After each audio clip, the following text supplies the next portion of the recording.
नमस्कार, मेरा नाम है हेम पुष्पा। मैं संकल्प एक प्रयास में गरिमा प्रोजेक्ट के तहत गरिमा फेलो के रूप में कार्य करती हूँ। आज का हमारा टॉपिक है संचार कौशल। संचार कौशल के बारे में जानने से पहले हम देखेंगे कि हमारे मॉड्यूल का उद्देश्य क्या है। तो संचार कौशल का उद्देश्य है संचार के द्वारा अपनी बातों को दूसरों के समक्ष रख पाना, व्यवसायों को बढ़ावा देना, संचार लोकतंत्र को मजबूत करना और अपने आत्मविश्वास को बढ़ावा देना। संचार कौशल को जानने से पहले हम जानेंगे कि संचार आखिर होता क्या है। संचार किसे कहते हैं? तो संचार का मतलब होता है कि हम अपने सूचनाओं का आदान प्रदान किस तरह से करते हैं। देखा जाता है कि रोजमर्रा के जीवन में जो हम सुबह से लेकर के शाम तक के जो कार्य करते हैं, चाहे वो किसी से बात करना हो, अपनी बातों को किसी के साथ साझा करना हो, किसी के बारे में सोचना, तर्क वितर्क करना, मतलब दिन भर के अपने जो कार्य होते हैं, जो भी हम करते हैं अपनी दिनचर्या में, वो सारी चीजें हमारे संचार कौशल के माध्यम में जुड़ा होता है। तो सबसे पहले हम जानते हैं संचार कौशल के तत्वों के बारे में। संचार कौशल में मुख्यतः एक प्रेषक होता है, एक संदेश होता है और उस संदेश को भेजने के लिए एक माध्यम होता है। वो प्राप्तकर्ता भी होते हैं और प्राप्तकर्ता के माध्यम से फीडबैक भी आता है। जैसे कि हम किसी को एक संदेश भेज रहे हैं, तो जो संदेश भेजते हैं, जिसके माध्यम से संदेश जाता है, वो एक प्रेषक होता है जिसके माध्यम से हम किसी को संदेश भेजते हैं। अगर हम किसी को मोबाइल के माध्यम से अगर संदेश भेज रहे हैं, तो मोबाइल हमारा माध्यम हो गया। मोबाइल हमारा माध्यम हो गया। उसमें टाइप किया गया जो मैसेज है वो हमारा संदेश हो जाएगा और हम जिस किसी को भी अपना संदेश भेज रहे हैं, जो उस संदेश को पढ़ता है, वो प्राप्त करता होगा और उसके माध्यम से दिया गया फीडबैक आपके प्रतिक्रिया हो जाएगी।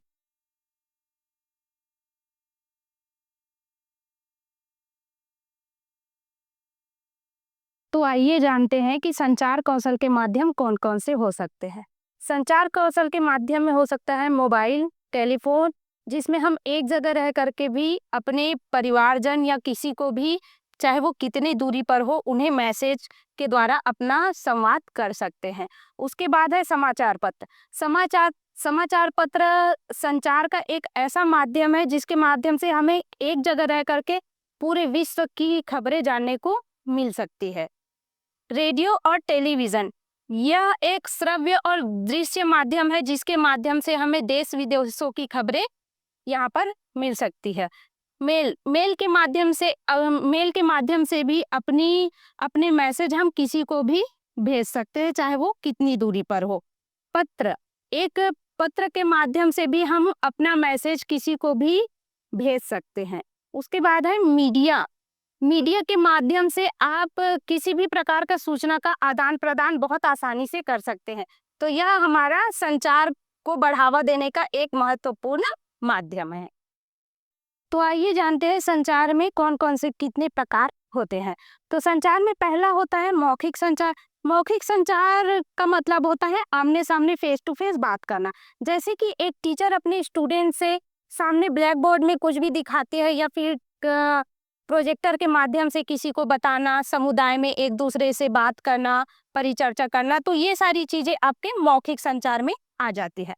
अमौखिक संचार का मतलब होता है इशारों से बात करना, जिसमें बोलना नहीं, किसी भी दृश्य के माध्यम से सामने वाले को समझाना, जैसे इशारा करना। कभी कभी हम रास्ते में चलते रहते हैं, किसी को जुबानी हाय ना बोल करके हाथ हिला देना कि हेलो, हाय, कैसे हो, मतलब इशारों से बातें करना, वो हो जाता है आपका अमौखिक संचार, जिससे हम इशारों के माध्यम से सामने वाले को समझाते हैं। उसके बाद होता है दृश्य संचार। दृश्य संचार में आपका टेलीविजन आ जाता है या फिर एक पोस्टर, चित्र या पोस्टर के माध्यम से हम किसी भी एक चित्र या पोस्टर को देख करके जो छवि, जो चित्र अपने मन में लाते हैं, उसको देख करके हम उसकी जो सूचना को समझते हैं, वही आपके दृश्य संचार में आएगा। और लास्ट होता है श्रव्य संचार। श्रव्य संचार का मतलब होता है किसी भी मैसेज को सुन करके उसको समझना। जैसे कि रेडियो में हम अगर समाचार सुनते हैं तो उसको सुन करके हम सोचते हैं, जैसे किसी जगह का नाम लेते हैं, प्लेस लेते हैं, तो हमको हम उसे क्या करते हैं, विजुअलाइज करते हैं, सोचने लगते हैं, उसका चित्र हमारे माइंड में चलने लगता है और उस मैसेज को हम समझने की कोशिश करते हैं।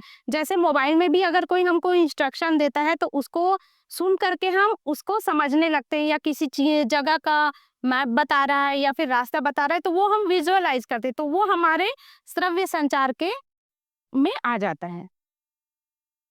आगे जानेंगे हम प्रभावी संचार के बारे में। प्रभावी संचार का मतलब होता है हम अपनी सूचनाओं, जानकारी और अपनी भावनाओं को सामने वाले के समक्ष कितनी आसानी से और सरल शब्दों में रख पाए ताकि सामने वाले समझ करके उनको प्रतिक्रिया दे सके।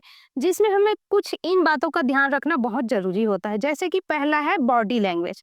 किसी से बात करते समय आपके बॉडी लैंग्वेज का सही होना बहुत ही इंपॉर्टेंट है, क्योंकि आप का बॉडी लैंग्वेज सही नहीं रहेगा तो सामने वाले को लगेगा कि आप उनसे बात नहीं करना चाहते, या तो किसी भी कारणवश उन्हें नजरअंदाज कर रहे हैं।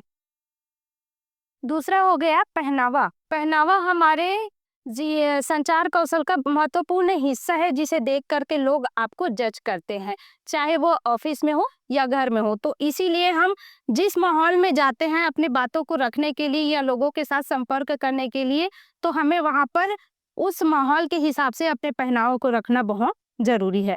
उसके बाद है भाषा। हम अगर किसी के साथ संवाद कर रहे हैं तो हमें अपने भाषा का ज्ञान होना बहुत ही जरूरी है, कि हम जितना हो सके सरल भाषा का उपयोग करें। जहां पर व्यक्ति जिस भाषा को अच्छे से समझ पाता है, वह समुदाय हो या फिर ऑफिस हो, तो जिस भाषा में वह व्यक्ति अच्छे से समझ पाता है, हमें उसी भाषा को जितना हो सके सरल भाषा में बोलना चाहिए, व्यक्त करना चाहिए। उसके बाद है आई कांटेक्ट। संचार का यह प्रमुख हिस्सा है कि हम अगर किसी के साथ संवाद कर रहे हैं या बातचीत कर रहे हैं तो हमारा आई कांटेक्ट उनके साथ होना बहुत जरूरी है।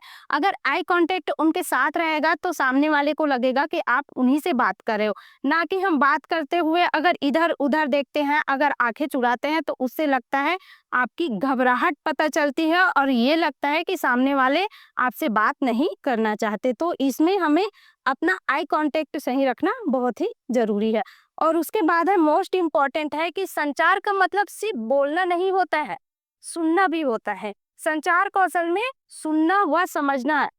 अगर हम कहीं जा रहे हैं तो सबसे पहले उनकी बातों को समझना, उनको सुनना, सही से सुनना, फिर अपनी प्रतिक्रिया देना। तो ये सारी चीजें प्रभावी संचार में होना बहुत ही जरूरी है। इस प्रकार से हम देखते हैं कि संचार जीवन कौशल का एक महत्वपूर्ण अंग है, जिसके माध्यम से हम अपनी जीवन को कितनी सरलता से और सुगमता से रख सकते हैं। तो आज हमने देखा प्रभावी संचार के बारे में और संचार कौशल के बारे में। संचार कौशल हमारे जीवन के लिए, हमारे जीवन जीने के लिए बहुत ही महत्वपूर्ण है, इसलिए हमें इन सारी चीजों का ध्यान रखना बहुत ही जरूरी है। धन्यवाद।